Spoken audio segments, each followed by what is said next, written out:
Hello everybody and welcome to another edition of our Community Access. Before we show this program, I'd like to show you how very proud of this television station.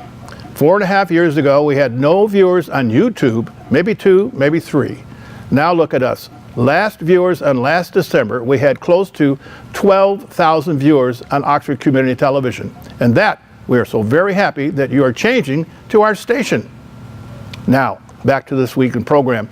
This week we visit with a film director, a producer, a writer, and now as a brand new movie, all today on our Community Access.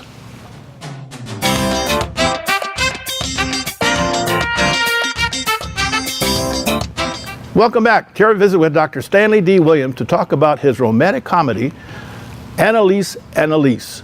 The story is our reporter, Terry Stiles. Terry? Welcome to another special edition of our Community Access. I'm Terry Stiles, and hopefully this is a familiar face to you. This is Dr. Stanley D. Williams, and he was with us, kind enough to come to the studio in the fall, and we talked about his writing. He's a writer, a producer, editor, director, consultant to Hollywood films. What else? Did I miss something? I don't think so. I cook breakfast for my wife now and then, you know. Lucky girl. We talked last time about the architecture of a story that makes it. A story Right. that could possibly end up in the movies. Right. If you could recap that a little bit, and then I want to go on to Annalise, Annalise. Okay. We didn't even get to touch on that because you're so fascinating. I couldn't stop. I'm just absolutely fascinated. You are. Well, okay. So you have the knowledge of things I want to know. How's that? Okay. So let's talk about the story structure and your book, first of all, and Okay. lead us into Annalise. Okay. So I was always fascinated with films, you know, and I was producing all sorts of corporate and other kind of documentaries, and I got bored doing that after doing it for many years, and they said, well, why don't you go to Hollywood and make movies? And I said, I'm sorry, but there's this huge difference between doing documentaries for corporations and nonprofits and making a Hollywood film. And I was smart enough to know I didn't know. I wasn't smart enough, Yes. right? Right. So very You had fortunate. a couple books under your belt by that point, Yeah. though, right? Okay. Well, I've got, so what happened was that I went back to Wayne State, and they let me construct a PhD program, a doctoral program, and everything I dealt with, all my research and all my papers dealt with narrative theory. And the question I was trying to answer for myself was, what makes a Hollywood movie connect with audiences so that it's successful? I didn't believe it was explosions and all this sort of stuff. And there's a lot of stuff. I mean, the latest Star Wars epic, The Last Jedi, is kind of evidence that all the special effects doesn't make the movie popular. Right. It's kind of not doing as well as it could. We saw it, and you're right, it Yeah. needs story. Yeah. So I got my doctorate in narrative theory, and in the process of writing my dissertation, I came across this thing that I now call the moral premise. Many people in Hollywood, like Legis Egri, who was a famous theoretician of story structure, who worked in Hollywood and New York and around, he called it simply the premise. But it deals with how all motion pictures, all good novels, all stories deal with a conflict of opposite opposing values, like selfishness versus selflessness. And so you have a character who perhaps has some weakness, like they're a little bit selfish, but then they meet someone who is super selfish, the epitome of selfishness. Right. And that antagonist character then changes their perspective of the world, and they end up becoming less selfish and more selfless. And that's how people in the audience connect with movies. They connect Right. with the things that they are aware of, and that means the personal transformations that we all seek. We all want to be happy, right? And I believe that people go to movies not just for entertainment, but they go hoping to learn something about how to live life better, so they can be happier. And they don't consciously think about this, Terry. It comes through in a well-designed and structured film. So they watch a movie and they see that boy, I can identify with that person. Yeah, I do that, and I don't want to do that, you know. Or, boy, I like this person. They're the kind of person I want to hang around with. Right, and they come out a happier person at the end of that story. If the movie, and the movie teaches them something about that transformation of the conflict of moral values. So all good movies end up with a protagonist or a hero who is facing a moral dilemma. It's not just a physical dilemma, it's a moral dilemma. What is right, what is wrong? And when they choose something that's aligned with natural law, and the audience connects with that subliminally, it's not, you know, they're not there with their religious faith book or anything like that. It's not that. It's just like, what is real? Don't go near the cliff, you're going to fall off. You know, that's natural law. It's called gravity. Or, oh, don't go out with that woman. You're married. You know, don't do that, because they know that if you mess around with adultery and all that sort of stuff, bad stuff's going to happen. And if you walk off the edge of that cliff, you're going to hurt yourself. Bad stuff's going to happen. So all that is psychological and the physical natural law of how the universe works. And so when movies deal with, so good movies, successful movies, and this is what my book, The Moral Premise, Harnessing Virtue and Vice for Box Office Success, there's all sorts of stuff online about at moralpremise.com. There's workshops, there's helps, there's all sorts of stuff. But it's about a character who's faced with a moral dilemma.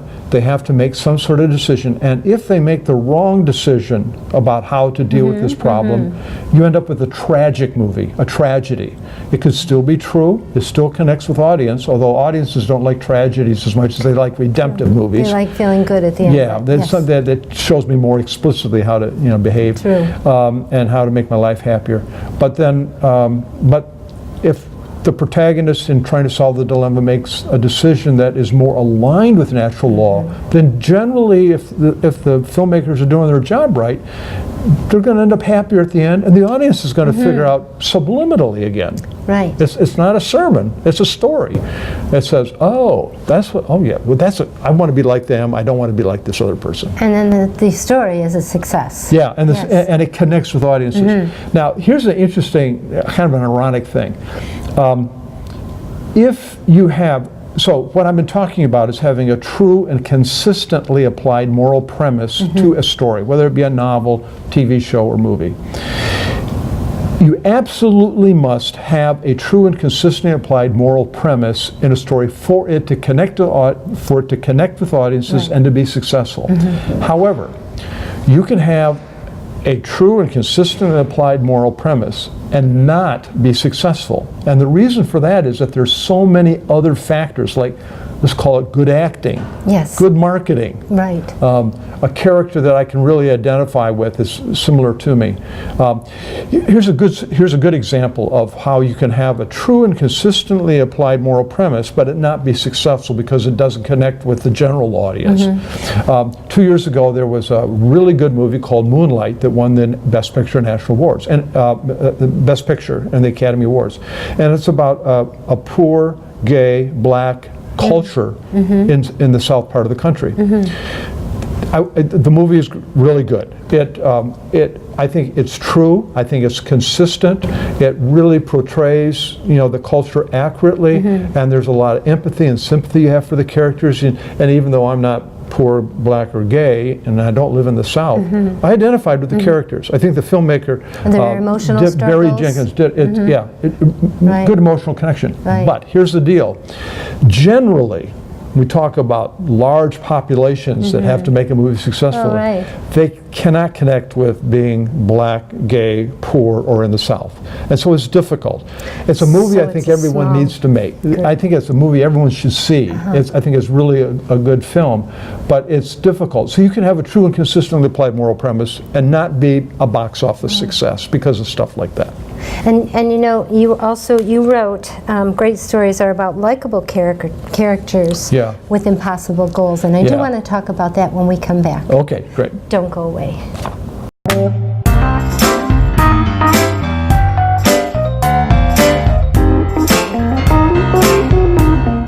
Catch us anytime on YouTube. Go to Oxford Community Television YouTube.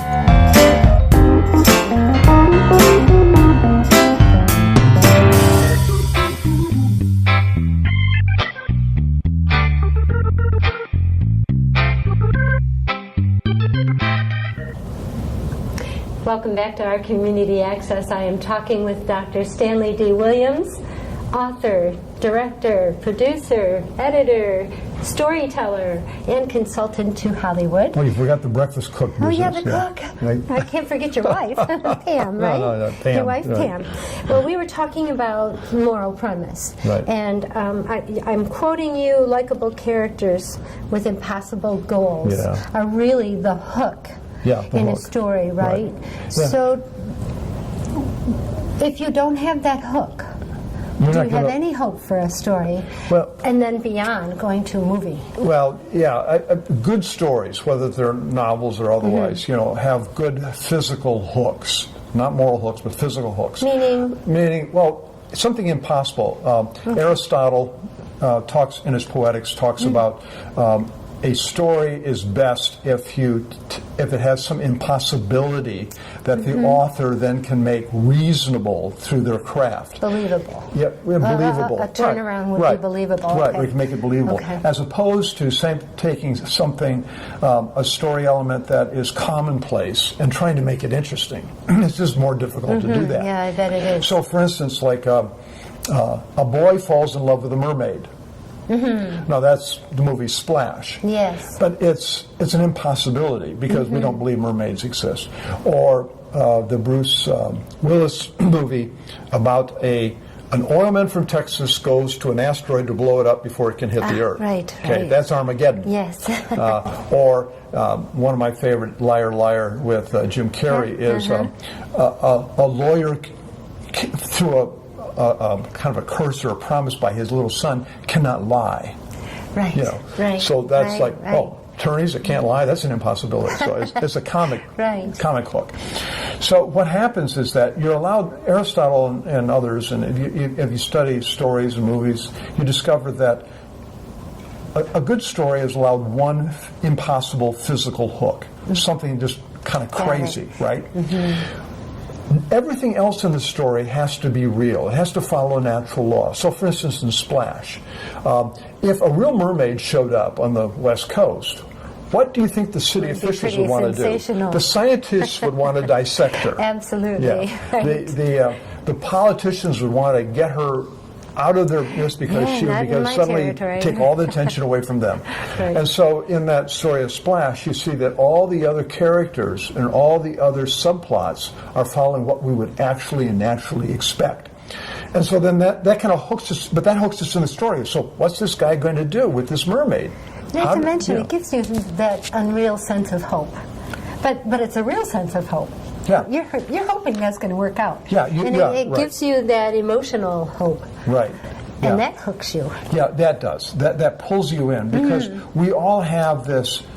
I think all human beings have within us a desire to do good, to be happy, and for that to happen to our neighbor and those that we know. Right. So when we watch a movie, we're hoping that the characters are going to come out on top and be good, and so when they start to make those decisions that kind of go in one direction or another, we root for them. Yes. And when they make bad decisions, shouting at the screen. It's like in a horror movie when you see the young, innocent girl, naive girl walking down a dark hallway. You're there. Don't walk down that hallway. Don't do it.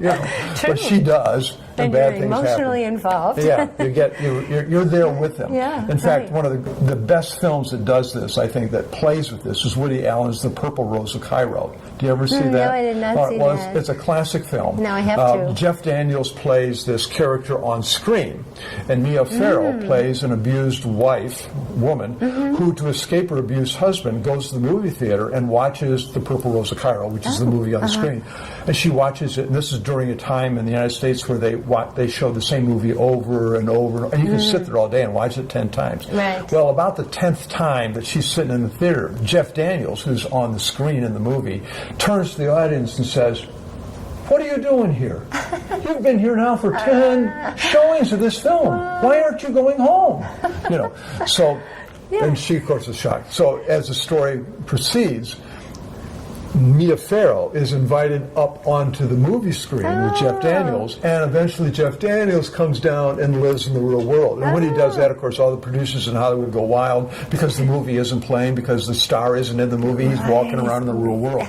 So Woody Allen plays a lot with this audience identification with characters, and the filmmakers, the characters, trying to identify with the needs of the audience. Right. So it's a great film for that. But that's what we try to do as filmmakers. We try to come up with some crazy hook and then tell the truth about everything else and try to help that character resolve and resolve that problem or that dilemma that they're faced. Okay, so let's talk about your movie. Oh. Annalise. So I watched all the trailers, and I was so excited. Well, the very first time I saw it, the first time we spoke, I was excited for her. You emotionally hooked me right off the bat, because I have hope for her. Now, I'm going to have you explain it all. Well, but let me interview you now here, because this is curious. For a filmmaker, this is an opportunity for me then to learn something from you, because we haven't talked about this. Okay, so what hooked you about Annalise's character? Well, number one, she was so naive, and she had there's this hopelessness about men, and you know, that's real life. Women struggle with that, and they get frustrated with men. They think men are impossible, and they want to join some seminary. And so now I'm rooting for her to find the truth. Life is a lot bigger than that. Life is a lot less. I don't want to use the word dark. She seems hopeless. I have hope for her hopefulness and the hopefulness of your movie, that she's going to find a wholeness to her life. Exactly. That she doesn't have. Yes, thank you. Because that's exactly how I was feeling, and apparently that's what you were trying to evoke. Yeah, I've always been fascinated by male-female relationships. My wife and I have been married for 48 years. It's not been easy. Of course not. Right. I'm right up there with you. And there's a lot of heartache at times, and there's a lot of laughter at times. But my wife is my best friend, and it gives me, and I can wake up and I have hope for the day because Pam's there.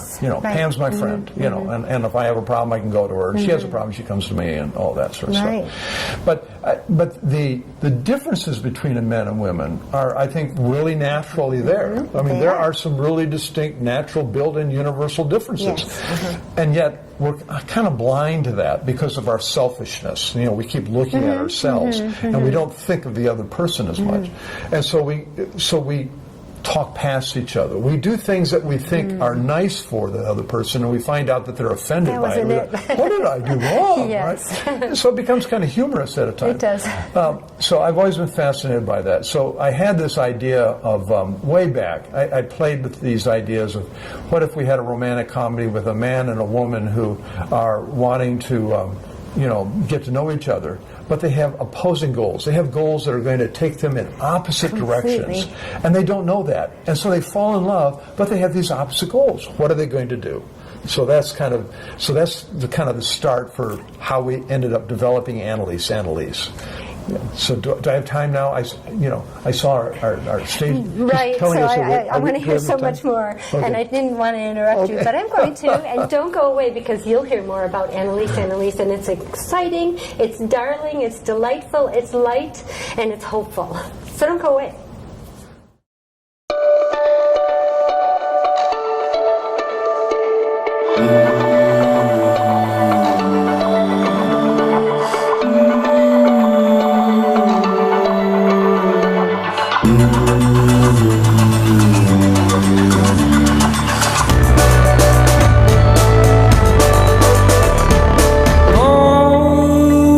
To pose, now shush. She makes the sound she makes to calm me down.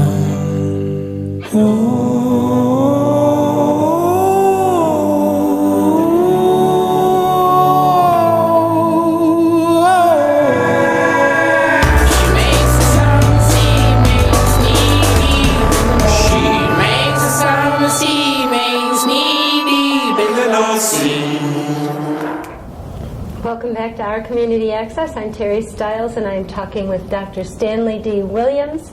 And now we're on to the good stuff. And not the other stuff wasn't good, but I'm really excited to talk about the prospect of your movie, Annalise, Annalise.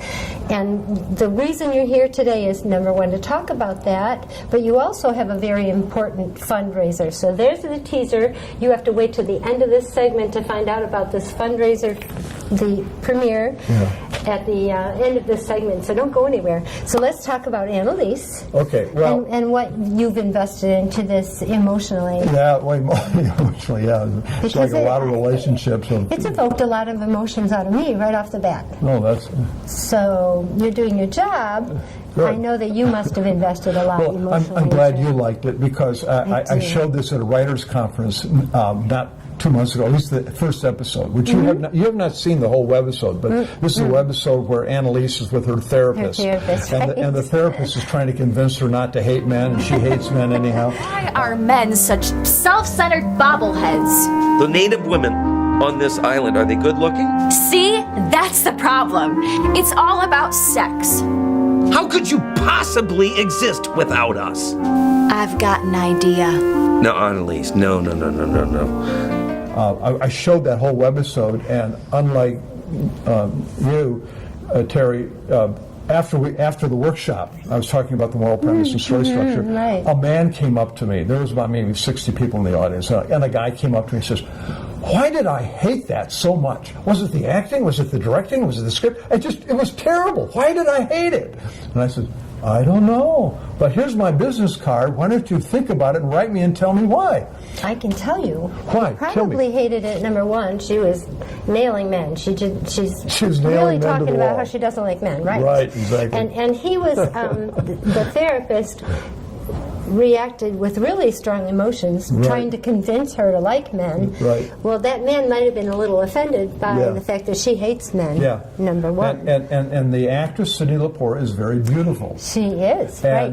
And so I think there's a kind of a Freudian hope in this. Exactly. When men see a beautiful woman, say, "Oh, maybe she'll like me." She'd like me, exactly. But when Cindy comes out and says she can't stand men, it's Right. like, oh. It's disappointing. It kinda And takes he lost hope right off the bat. It takes the hope out of all the guys So in he the needs to audience. see the rest of it. He needs Yeah, to see how right. delightful she is. And So anyhow, the log line for the whole story is that Annalise is about a young millennial woman who hates men because of all the sexual harassment that she's experienced throughout her life.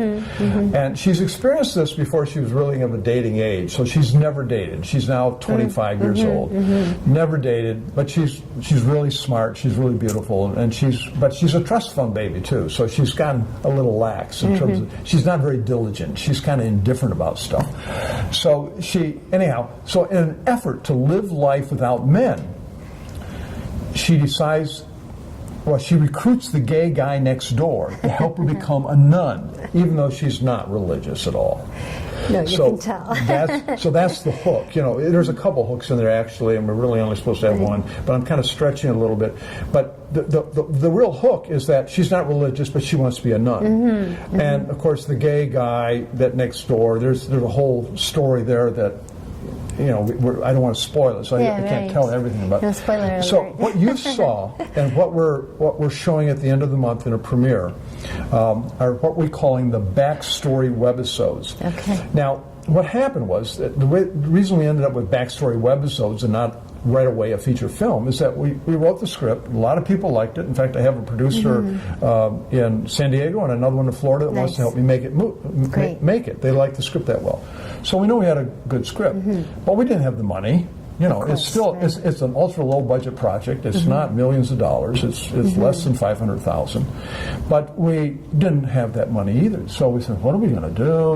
It's the age old question all producers face. And so we started talking, and we realized, this character Annalise is really interesting, and she's got a really rich backstory that we don't really tell and reveal in the motion picture script. I know.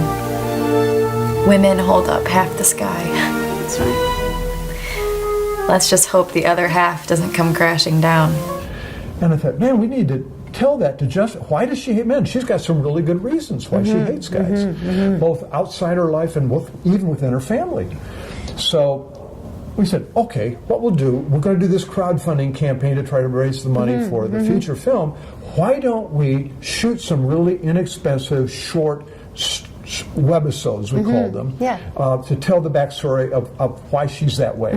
Well, we shot these. We shot 7 of them. And we said, gee, if we edit these things together and we shoot a little bookend at the beginning and the middle, we have like a short feature film. You do, yeah. So we went off and shot the little bookend and edited them together, and I showed them to the manager at the Farmington Civic Theater in Farmington, and he said, this is great, why don't you come here and premiere it and show it? Yay. So we have a premiere that we're going to show the backstory webisodes. It's a 45-minute short feature on the 28th of January. That's the end of this month at 2:30 in the afternoon. It's a Sunday afternoon, so everybody should be able to come. Yep. And tickets are $5, and if you buy a $5 ticket, you get $4 voucher at the concession stand, and we're going to take the other $1 and give it to a women's shelter as a donation. Nice. So I know it sounds like by the time the PayPal fees take out, I end up spending money, but I'll make it up in volume. I figure. Yeah, of course. I'll lose a little bit on every course sale. you will. This old Tom Holzer line. So that's what's going to happen. So that day is also the launch for our crowdfunding campaign to raise the money for the feature film. So the backstory webisodes, they don't tell. It's not the feature film. They're so adorable, though. Yeah, They're really delightful. Yeah. So if we get the funding, then we'll make the feature film, and that'll probably we'll be able to release that probably in late 2018.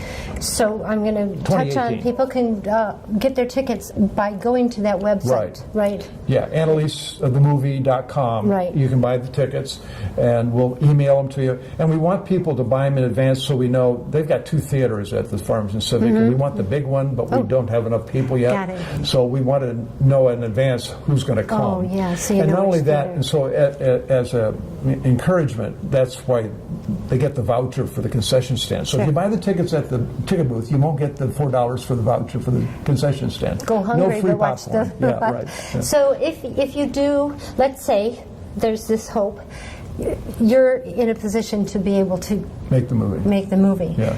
You have all local actors and actresses, with the exception of the therapist. He is. Well, he's from Ann Arbor, but that's okay. like local. Okay, right. Actually, So- everyone in the webisodes is local, and even Marianne Nagel, who plays the Reverend Mother. Right. Annalise did actually several. goes for an interview to a convent, and it's kind of a disaster interview. But she's really local. She lives in Cleveland, outside of Cleveland. Okay. But she works a lot in Detroit, so she's local. And she's got a number of movies under her belt. All these actors are professionals. There's we went through a long casting process. They're all professionals.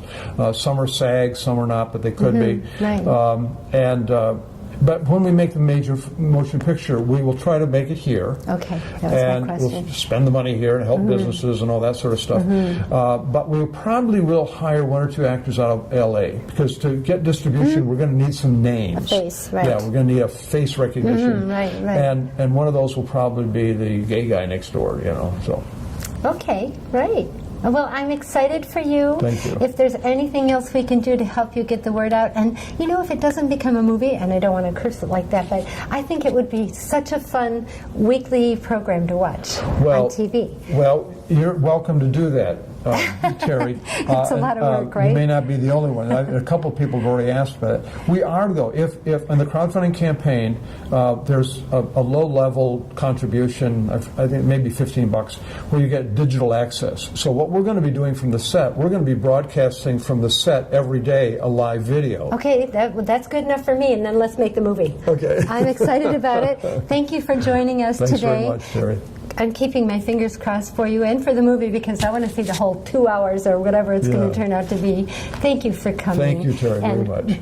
Don't forget, January 28th, right? Yeah, January 28th, 2:30. 2:30. Doors open at 2 o'clock. We're going to start the proceedings. Get there at 2 so you get a We're seat. also going to have raffles. So there's going to be free raffles. Come, and every ticket has a number. We're going to give out raffles. And the hats are part of the raffles. Don't miss it.